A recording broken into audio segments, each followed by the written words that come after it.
Damn, I'm fucking hungry and I'm fat. 22nd, 2005. On March 22nd, 2005, Anna Ayala was sat down at a Wendy's in San Jose, California, about to enjoy a steaming hot bowl of their famous chili. But as she— I'm chilling. That's nowhere near me. Wait, I'm literally chill. That is nowhere near me. That sucks to everybody that lives in California. in San Jose, California, about to enjoy a steaming hot bowl of their famous chili. But as she took her first bite, she paused mid-chew after a crunch. Not the satisfying kind, mind you. No, this was something unnatural. Overcooked bean, maybe? A chunk of gristle. Slowly, cautiously, she reached into her mouth, her fingers touching a chunk of something that felt alien, but was in fact all too human. As she pulled it out of her mouth, that's nasty. See what it was, her eyes went wide with horror. It was a severed human finger. Oh, is that real? No, not actually. This is a post from Our Lies. This is the real finger. Ew, what the heck? That barely looks like a finger. Yes, well, at this point it had been cut off someone's hand and allegedly cooked and chomped down on, so excuse it if it's a little deformed. But I can assure you, this is a real image of 2 segments of the finger that was in Anna's bowl of Wendy's chili. Now, I can't properly describe exactly what this moment Dude, I don't get chili from like, I don't get chili from like fast food places and stuff like that. Low-key, I just feel like they, you know what I mean? It's all like, granted, it's all, every food is like fucking processed, but like I just don't trust chili from like fast food places. Wendy's chili is good though. Is it actually? I eat my parents' chili. They're homemade chili. A lot of stuff I just eat homemade. You know what I mean? Like fettuccine alfredo, homemade. I don't like to eat it anywhere else. You know what I mean? Fettuccine alfredo, homemade. Chili, homemade. Chicken and dumplings, homemade. Gumbo, homemade. All that shit, homemade. I do not trust any other places. I don't for some reason. I just do not. I think it's because I got sick once eating fettuccine alfredo from like a place. I got super sick. I can assure you this is spaghetti, homemade. Image of 2 seconds. I have parents that cook for me.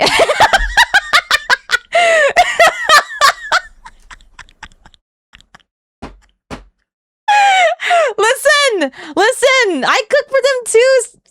Like 1%. 1%. Last time I cooked for them was I made them avocado spinach noodles. And it was so good. It was so muy bien. It's like the only thing I know how to cook though, to be honest. Avocado spinach noodles.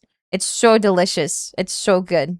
Use it if it's a little but it's so much fucking time. I can assure you this is a real you image cook of noodles, 2 segments all right. of the finger that was in Anna's bowl of I Wendy's boil the chili. noodles and I make everything else. I make the sauce. I make the meat. It's so good. And one of these days, I want Chad to try it. Annie again, flexing her parents. I just like homemade things more. You know what I mean? Pozole, homemade. But my parents like barely make it. My grandma does though. Allegedly cooked and chomped down on, so excuse it if it's a little deformed. Must be nice. I'm sorry. This is a real image. Guys, I'll have my parents work at the bar and you guys can try their homemade cooking. Chili. Now, I can't properly describe exactly what this moment would have felt like since I have never engaged in cannibalism, accidental or otherwise, but it's safe to say that this incident would have been trauma-inducing, soul-sickening? Yeah, sure, let's go with one of those. According to Anna and others at the scene, upon discovering what she had bit into, she screamed, vomited, and then proceeded to carry the finger around the restaurant, showing it to other customers while yelling, "Don't eat the chili! Look what I found in mine!" Before eventually making her way to the counter to inform restaurant employees, who then immediately reported it to the police. This brings a whole new meaning to the consumable category known as finger food. I am attempting a new subroutine. Why are you not laughing? Oh. When Dr. Martin Fensterscheid, the Santa Clara County health officer, arrived at the scene, the restaurant was closed, the police were standing guard, and the contaminant was already wrapped in damp gauze. After confirming that it was without a doubt a human finger, Dr. Fensterscheid ordered the finger to be transported to the medical examiner's office for a full analysis and personally spoke to Anna Ayala, the woman at the center of all of this. In his words, "I had to confirm it to her that she had indeed put a piece of a human finger in her mouth." It's nasty, bro. Was there an accident in the kitchen? Interesting you should say that. But then who the hell chops off their own finger and loses track of where it goes? I mean, I guess they could have been distracted by the hand split and blood everywhere and didn't notice it roll into a pot of chili. A logical nasty. theory. What if someone put it there on purpose? But then what kind of sicko did she piss off to get this comic book villain level of revenge? All will be answered soon, Grill, don't worry. But first, the most pressing questions were those regarding the immediate health concerns of the people involved. If, for example, could this finger have transmitted any viruses? Fensterscheid reassured Anna that the chili's cooking temperature likely killed anything harmful. Still, My to eye. be safe, she was advised to nasty. undergo baseline viral testing. But it wasn't just Anna's health that was of concern. That It was batch of everybody chili had else. been cooked at 2 p.m. and she ate it around 7:20 p.m., a 5-hour window where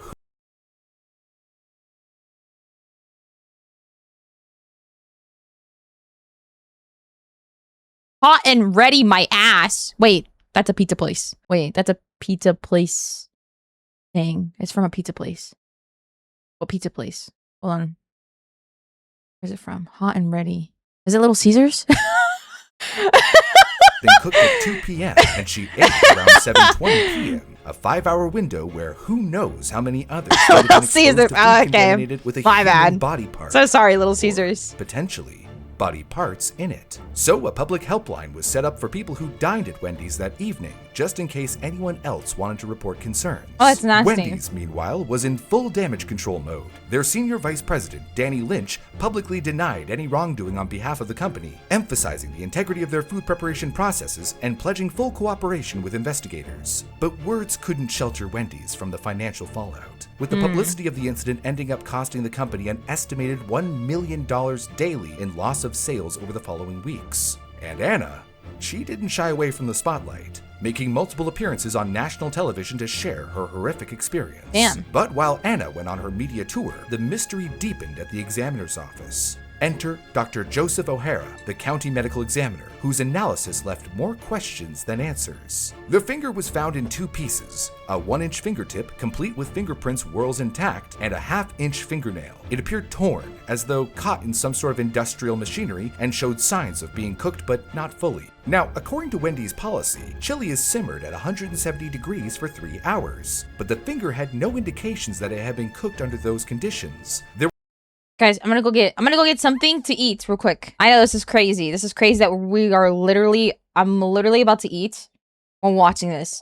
But I just took my medication, like literally minutes before the stream, or minutes during the stream, like 10 minutes as the stream started, and I need to eat, and I feel like I'm gonna like fucking throw up whatever is in my body. So give me 1 second. For 3 hours, but the finger had no indications that it had been cooked under those conditions. There was heat damage to the skin, but not to the tissue underneath. And That's nasty, considering bro. Wendy's slow cooking process, for lack of a better way to put this, the meat should have been falling off the bone. So it couldn't have been in the chili very long. Right, but not only that, it meant that it was quite likely that Wendy's was not responsible for the contamination. After all, there is a precedent for corporations to be You need framed bread for to help this with sort the of stomach? thing. Sadly, I Like don't in eat bread. November 2008, when Ronald Ball from Wood River, And I don't Illinois, have the made a bread that I'm routine allowed to stop eat. at a vending machine at work during his break. This time, his choice was a can of Mountain Dew. The can gave its usual hiss as Ronald popped the tab, but according to him, when he took a sip, it didn't taste or smell anything like Mountain Dew. His stomach twisted violently within seconds, Oh my leaving him God. nauseous and alarmed. Seeking answers, Ronald poured the soda into a styrofoam cup, watching the pale green liquid bubble and fizz, just as it should. But then, My God. something unusual surfaced. Among the foam and fizz floated a small, lifeless mouse. Oh no! Oh, little that's guy got lost in the nasty! sauce. I know mice have got a thing for cheese, but Actually, that's a common misconception. oh really? Yeah, you wouldn't think it, but actually they prefer grains and fruit and sweet things over smelly cheeses for the most Yeah, part. like Ratatouille. Well, you know. Determined to seek accountability for the mouse in his Mountain Dew, Ronald reached out to PepsiCo, the soda's parent company. He described the horrifying experience in detail, expecting a thorough investigation. But according And to I'm Ronald, literally the response drinking was Mountain anything Dew but right now. reassuring. PepsiCo You're allegedly lying. No, dismissed you're his claims, lying. leaving him feeling ignored and disrespected. What Ronald saw as a terrifying and dangerous breach of trust, they seemed to view as implausible, even impossible. Unwilling to let the matter rest, Ronald took legal action. In 2009, he filed a lawsuit against PepsiCo, seeking $50,000 in damages for the physical illness and emotional distress the incident had caused. Wow. The case quickly evolved into a high-stakes standoff between an individual and a corporate giant. Guys, I don't drink Mountain PepsiCo's Dew. response?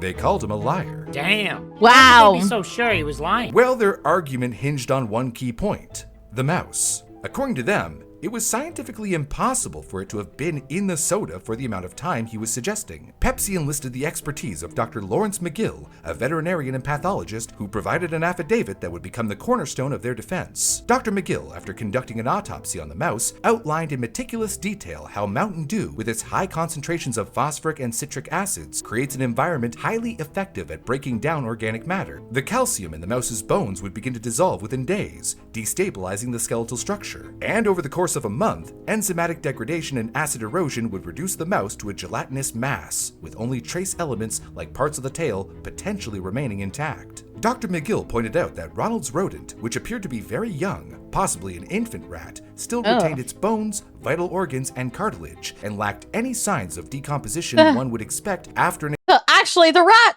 was supposed to die in the Mountain Dew. That's why. So you admit that the Mountain Dew is literally acid.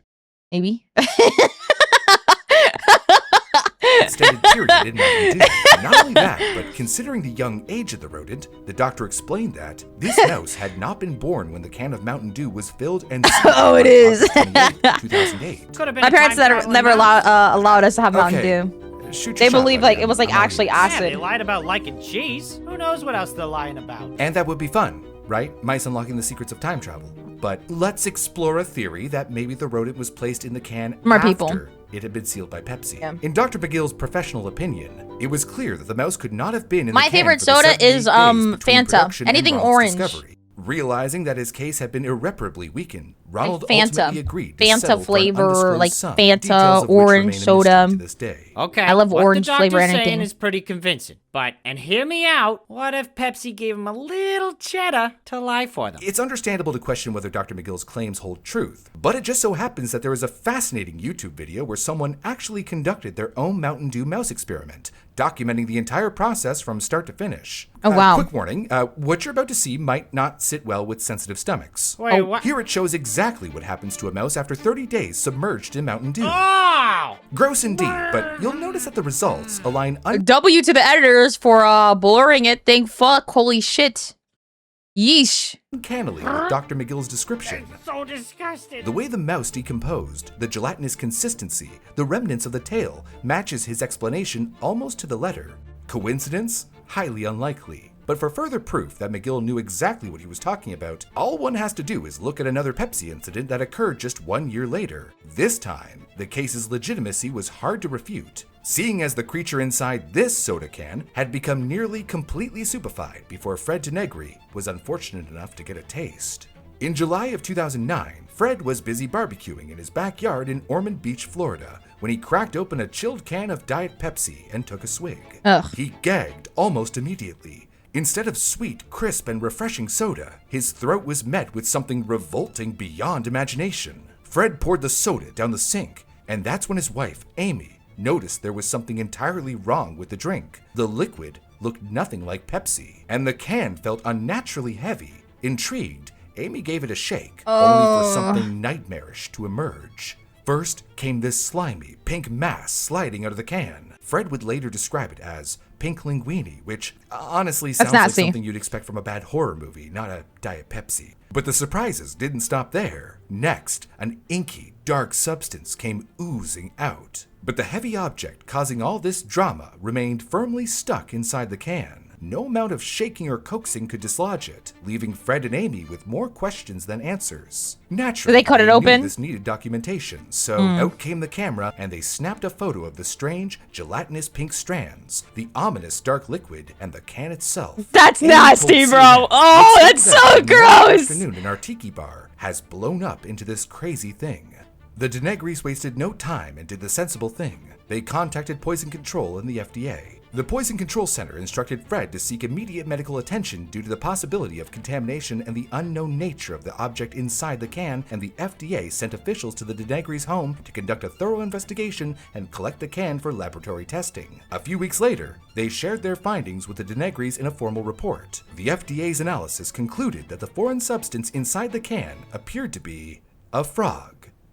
Or possibly a toad. Sounds like Fred was one of the few people to literally have a frog in his throat. Oh my god, that's nasty. Tough crowd. And here's where things get, dare I say, more unsettling. The report didn't just stop at identifying the creature, it noted a peculiar detail. The frog, or toad, was missing its internal organs, particularly those usually found in the abdominal and thoracic cavities. In layman's terms, the heart, lungs, and digestive system were all conspicuously absent. Hello? What the Almond fuck? Beach Secondary School? Yeah, this is the FDA. Seems as though one of your students... Dude, what if like Corpo's like in on it? You know what I mean? Like, what if Corpo's like, guys, just throw a rat in the thingy and then we get publicity. Any publicity is good publicity. I would not be surprised, to be honest. dropped a science fair project in one of the vats during your tour of the Pepsi That's factory nasty. last week. Correction. My fact check search reveals no schools named Ormond Beach Secondary School. And He you sounds wonder like why L. you're having issues with humor. It was unclear whether the missing organs were the result of deliberate removal or simply due to decomposition over time, and no definitive answers about how or when the frog or its remains ended up inside the sealed can. What the FDA made clear was that this Dude, I wasn't remember a we had to simple dissect the oops frog in moment. school. The absence of internal Very surprising, by the way, that we were allowed to do that. And I remember like this kid next to me that I was partnered with. Yeah, all we had to do was look at the organs and like label the organs and stuff. Yo, dude, he like ripped that frog apart. I was like just staring at him like, I was like, yeah, okay, this guy might kill me next. I was like, this is a little weird. I was like, oh, I don't feel comfortable. He was waiting for that day. Yo, I was like low-key uncomfortable because like he was just like showing it off and shit and like just like crushing it and everything. I remember it too, and I was just like, oh, and I just felt so sick while watching him. And I think I stayed in the nurse's office like the entire time because I just was like, they said that I almost fainted. My friend took one of the frog's legs home in a plastic bag for some fucking reason. Ew.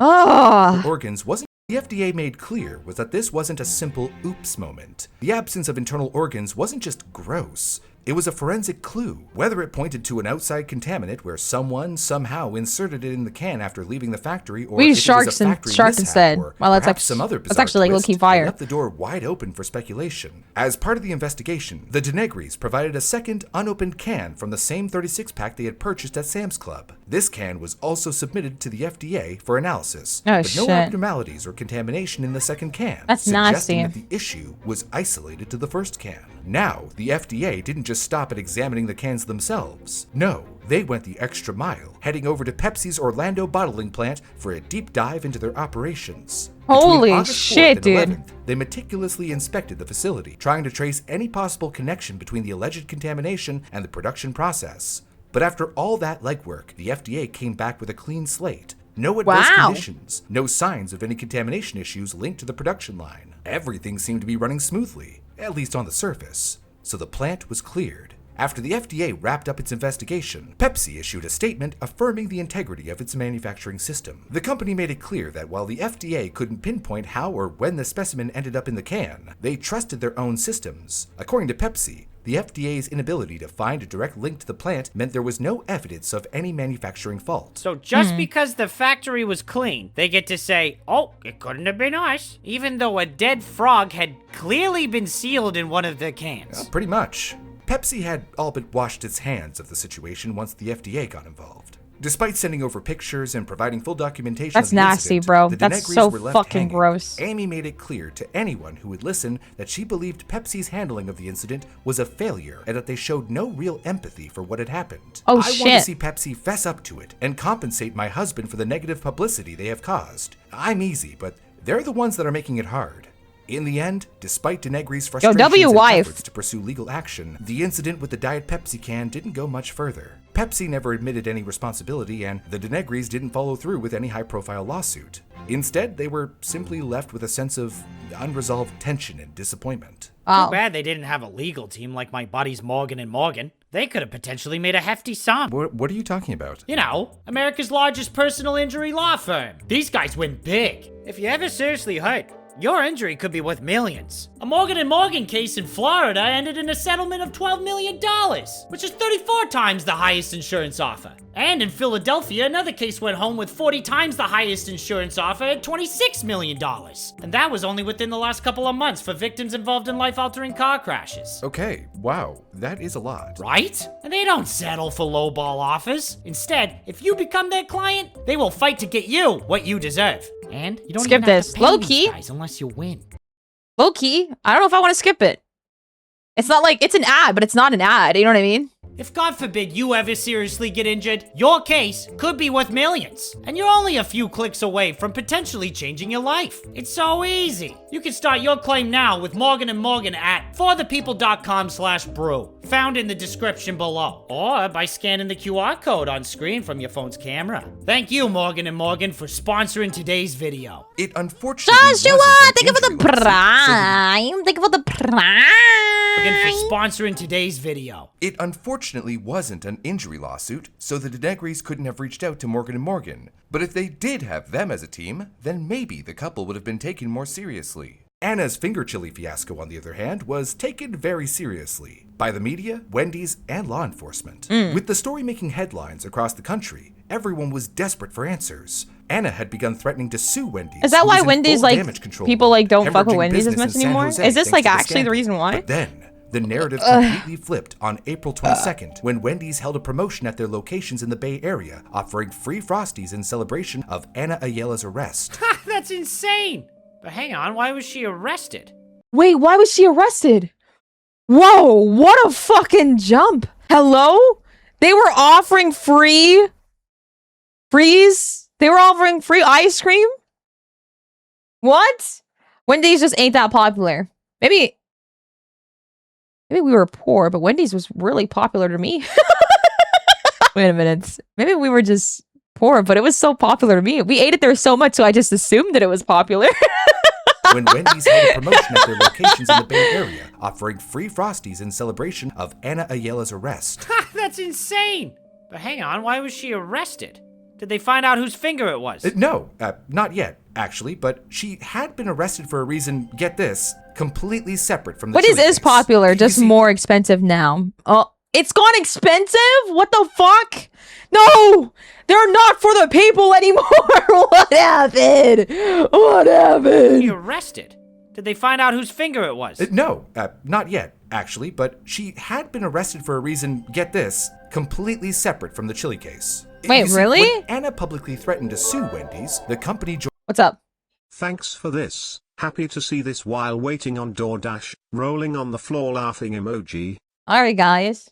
Alright, man. forces with the San Jose Police Alright. Department, prompting an official investigation into Anna Ayala herself. Turns out, she had quite the knack for legal theatrics long before her finger fiasco at Wendy's. Anna had filed no fewer than 13 civil actions across California and Nevada, many involving her children. And in several of these cases, she managed to secure settlements before the cases ever made it to trial. Take, for Wait. example, What did she do? Hold on. Lock in. Sorry. Wait. Lock in. The company joined forces with the San Jose Police Department, prompting an official investigation into Anna Ayala herself. Turns Okay. out, she had quite the knack for legal theatrics long before her finger fiasco at Wendy's. Anna had filed no fewer than 13 civil actions across California and Nevada, many involving her children. And in several of these cases, she managed to secure settlements before the cases ever made it to trial. Take, for example, her claim against an El Pollo Loco restaurant in Las Vegas, where she alleged that her daughter had fallen ill after dining there. While Anna claimed to have received a settlement from the restaurant, El Pollo Loco denied any such payment, adding further doubt to the credibility of her accusations.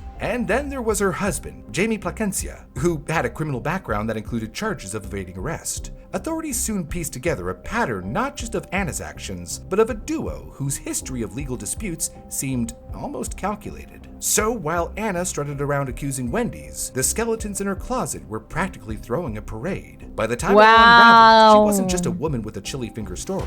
She was someone with a past that made people think maybe this isn't her first rodeo. What and the maybe fuck? this whole finger thing was a farce. But that's the risk you run as someone with a messy personal history who decides to throw themselves into the discerning public eye. Sometimes it chews you and spits you back out. Take Jensen Karp, for instance, who went from a breakfast Are cereal you sorry? accuser to a Hey, are you sorry? Poor guy probably lost his appetite. Grow up. alleged serial abuser. Oh man, Brew, what a line. Right? It's good. I didn't make it up though. I saw it in this Reddit comment while researching the story. Anyway, Jensen, a Los Angeles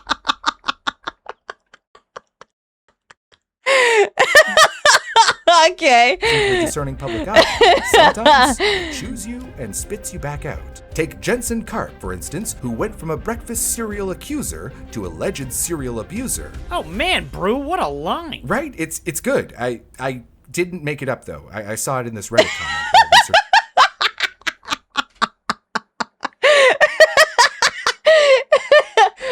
fire bar, but it's not mine. Fire Jensen, a Los emoji. Angeles-based writer and comedian, was pouring himself a bowl of Cinnamon Toast Crunch one morning when, according to him, he heard a distinct plunk, a sound that would change the course of his life forever. Looking into the bowl, Jensen allegedly saw something that didn't belong. He reached for it, pulled it out, and there it was, a shrimp tail. At first, he thought there was no way, but then he looked closer, and it wasn't just one shrimp tail. There was a second one, sitting right there in the bag, both covered in sugar. He then proceeded to reach out to General Mills, the makers of Cinnamon Toast Crunch, on Twitter for all the world to see. CTC Squares, why are these shrimp tails in my cereal? But the response from the company was they got the shrimpies. Signals. It's Initially, over. General Mills seemed accommodating, offering to replace the box. But then later they tweeted, after further investigation with our team that closely examined the image, it appears to be an accumulation of the cinnamon sugar that sometimes can occur when ingredients aren't thoroughly blended. Jensen, however, was not going to back down without a fight. After further investigation with my eyes, these are cinnamon-coated shrimp tails, you weirdos. I wasn't all that mad until you now try to gaslight me. But the story doesn't stop at shrimp tails. If it had, we... Oh no, they put Annie in their cereal.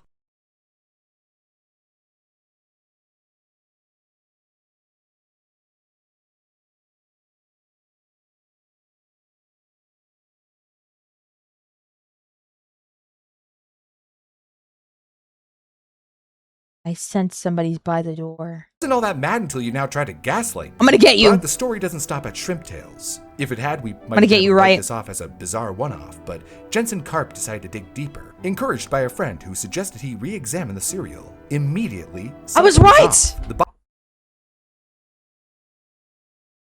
I was right. Wait, I did sense it. I said someone's gonna walk in. What? I was the wait. I was right. I stood up so fast. I stood up so fast. I was like, wait, I was right. Oh my goodness. Sense a disturbance in the forest. Dude, that's fire. These are cinnamon-coated shrimp tails. And he might be becoming the prophet. Weirdos. I wasn't all that mad until you now try to gaslight me. But the story doesn't stop at True shrimp Chihuahua mentality. Look at me. I've got really good food. You eat too much. I actually don't eat enough. That's really concerned sometimes because I don't eat enough, actually.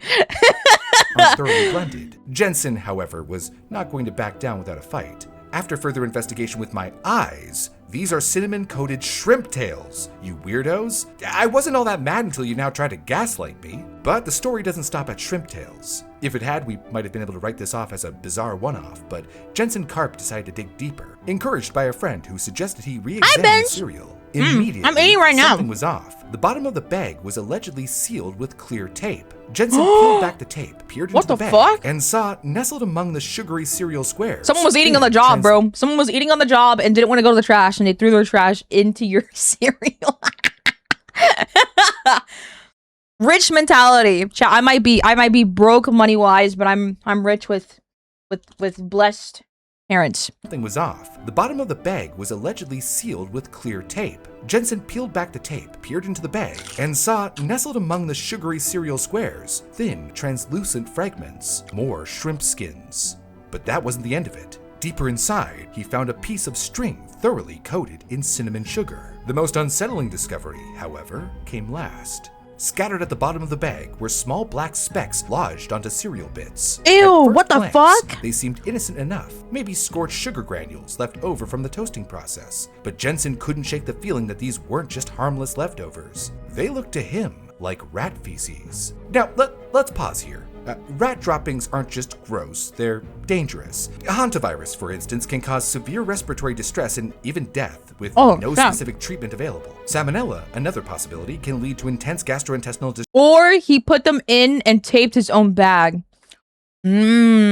Could be right too. Dangerous. Hantavirus, for instance, can cause severe respiratory distress and even death with no specific treatment available. Salmonella, another possibility, can lead to intense gastrointestinal distress, dehydration, and complications that could require hospitalization. These aren't mild concerns. They were serious health risk allegations. With every new item he unearthed, shrimp tails, string, and those sinister black specks, the mystery of what happened to this cereal deepened. Was this the result of careless handling, or something more deliberate? And if the bags had been tampered with, where along the supply chain had it occurred? And when the company requested the samples be sent to them for analysis, he obliged, but since he was not trusting their involvement in the investigation, he would also keep some of the questionable pieces to send to a lab of his own choosing for analysis. But before he got back any results, things took an interesting turn, to say the least. As his Twitter post continued to blow up, it was trending #1, by the way. Jensen's cereal saga unexpectedly took a backseat to a different kind of controversy. Seemingly, out of nowhere, several women stepped forward, sharing their own disturbing experiences with him.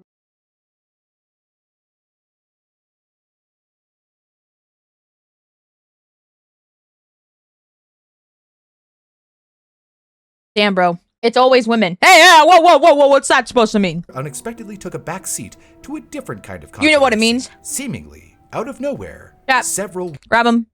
Hang him by his toesies, okay?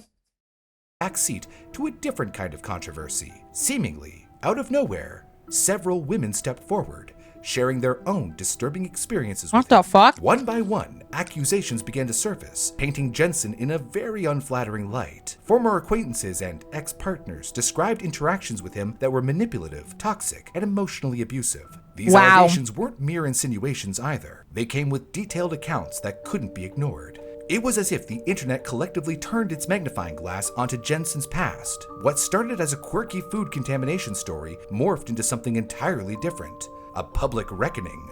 And people started debating whether the shrimp in cereal drama was a legitimate concern or just ploy for attention. And they may not have been entirely off base in their assumption. Of the thousands who saw the tweet, not a single person stepped forward with a similar complaint. It seemed that Jensen Karp's shrimp tail may have been a fish tail. And just like that, the entire incident eventually just fizzled out. Wait, so after all that, you're telling me that we're left with no answer? That's so unsatisfying. Yep, that's life, Grill. Doesn't always wrap itself up in a neat little bow. Sometimes there are questions. Okay, so because he was getting canceled, they said, yeah, you know what? Fuck you, bro. The company said, fuck you, man. All that? You're telling me that we're left with no answer? That's so unsatisfying. Yep, that's crazy. Life, Grill. Doesn't always wrap itself up in a neat little bow. Sometimes there are questions that you just won't get answers to. Fine, but this better not happen with that chili finger story. Oh no, this case has a very definitive ending. In fact, compared to Anna's story, the repercussions Jensen faced could be considered a light snack. Here's where things stood. Anna claimed to have found a finger in her chili. Meanwhile, a forensic analyst... I can't believe, like, she went around, you know what I mean? Like, went around saying, like, oh, there is stuff in my food. You know, that's crazy. She has a history of doing that. Holy shit. That's a crime. Is it not to, like, is that not a crime to, like, how do you say it? I don't know. I don't know what like, fuck, I don't know, man. Stood. Anna claimed to have found a finger in her chili. You'd be amazed how many people do that.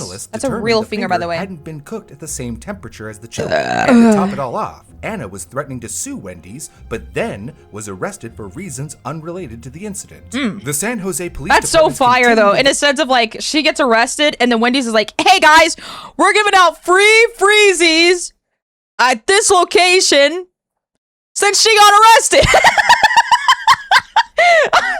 Yo, they're actual haters. Was arrested for reasons unrelated to the incident. The San Jose Police Department's continued investigation into the chili finger case uncovered some glaring contradictions in Anna's story. According to a statement of facts written by Officer Christopher A. Wilson, things weren't adding up. On March 31st, 2005, the police interviewed everyone who was with Anna at the time she claimed to have bitten into the finger. First of all, it was worth noting that no one recalled seeing the finger in her mouth. They only saw it after she drew attention to it. Her brother-in-law, sitting right next to her, said Anna claimed she bit into the finger and spat it into the chili cup, but he didn't see her vomit. Damn. Contrast that with Anna's mother-in-law, who said she witnessed Anna spit the finger out and start vomiting. Yet, when investigators arrived, there was no evidence of vomit anywhere at the scene. On March 29th, Wendy's employees who were on shift when the incident occurred voluntarily underwent voice stress analyzer tests. The results every single one of them was deemed truthful. They had no prior knowledge of the finger, its origin, or how it ended up in the chili. And the customers present in the restaurant? Same story. No one saw or knew anything about the finger before Anna discovered it. With every new detail, the police got more and more suspicious. So, what? Anna planted the finger herself then? Bingo! Hold on. Where did she even get a finger from? What'd she do? Exhume a body? Yeah, somehow that would have been less weird than the reality. Investigators confirmed through forensic analysis that the finger belonged to a man named Brian Rossiter. Brian What the fully fuck? cooperated with the police and passed lie detector tests while insisting he had no part to play in how his finger ended up in a cup of Wendy's chili. He did, however, know how it got into the fully fingered hands of Anna Ayala. Months before the incident, in December 2004, while working at a paving firm in Las Vegas, Brian had the tip of his finger severed in a mechanical truck lift accident. Brian couldn't work after the injury and struggled financially as a result. And around this time, found himself owing a coworker $50. Do you want to guess who this coworker was? Anna? Close. Her husband, Jamie. To settle the debt, Brian gave Jamie his mangled fingertip as repayment. What?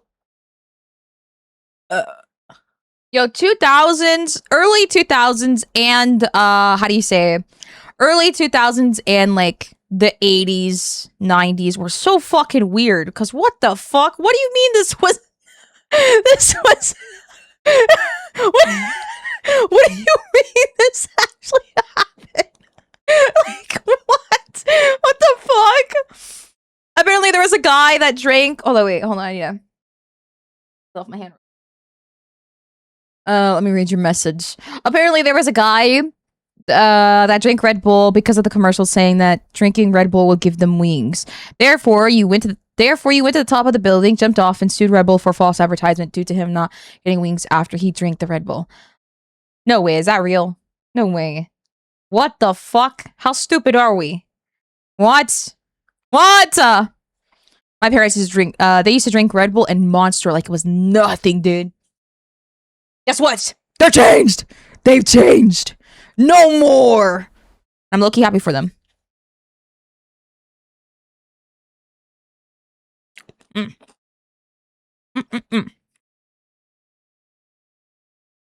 He legit won and got free money from it. It's that easy? I'm not gonna do it, but is that easy? Mama needs a new model. Her husband, Jamie. To settle the debt, Brian gave Jamie his mangled fingertip as repayment. Rossiter apparently thought it was all harmless, like some bizarre trophy. And apparently worth $50. Yeah, and apparently I can't decide if that's too little or too much. Anna and Jamie had even allegedly tried to buy Brian's silence by offering him $250,000, according to a statement Rossiter later made. Oh, but wow. in the end, they were charged with conspiracy to file a false charge and attempted grand theft. They were also held responsible for paying $170,000 to Wendy's employees in restitution for lost wages. Oh, and a shock to nobody, but Anna was banned from all Wendy's locations for life. Fire! What kind of time do you get in the slammer for a thing like this anyways? Apparently, in Anna's case, 9 years and 12 years for Jamie. Why a longer sentence for her husband? I'm not absolutely certain, but I suspect it would be because of his prior offenses. Some people just never learn, huh? Apparently not. We hope you found this video informative, and if you did, please consider Wait, do you get subscribing to longer our channel. sentences It's the for, best thing you can do you get longer sentences for finding yourself in the same situation again? Like, if you were sentenced before, that's like 3 years. Do you get longer finding yourself in the same thing? Yes. Wow, really? Damn, it's like the corner. You know? I get in trouble the first time. I gotta stand in a corner for 10 minutes. Next year, I get in trouble again for the same shit. I gotta stand in it in 20 minutes! Oh my god! help us keep making more videos, like this one about how just one normal little scratch can kill within a matter of days. What the fuck? Come on.